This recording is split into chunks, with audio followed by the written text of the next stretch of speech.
HM SSA ইয়াত কাম কৰা কৰ্মচাৰী সকলেও এতিয়াৰ পৰা 100% মেডিকেল ৰিম্বাৰ্সমেন্ট পাব এটো এটা বহুত ডাঙৰ সুবিধা তেওঁলোকৰ কাৰণে আমি আগবঢ়াইছো অঙ্গনবাদী আশা কৰ্মী মিড ডে মিল ওয়াৰ্কাৰৰো দৰমহা আমি বৃদ্ধি কৰিম ফিক্স পে জিবিলাক মানুহে কাম কৰে অসম গৱৰ্ণমেণ্টত তেওঁলোকে হাউস ৰেন্ট এলাউন্স নাপায় এইবাৰ আমি তেওঁলোকক 50% হাউস ৰেন্ট এলাউন্স দিম বুলি কৈছো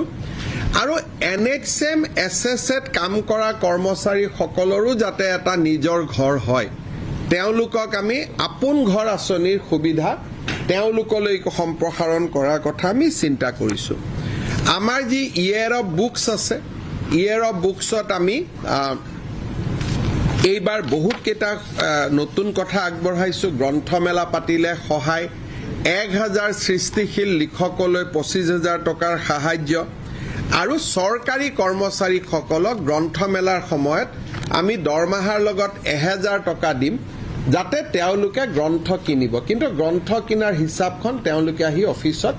জমা দিব লাগিব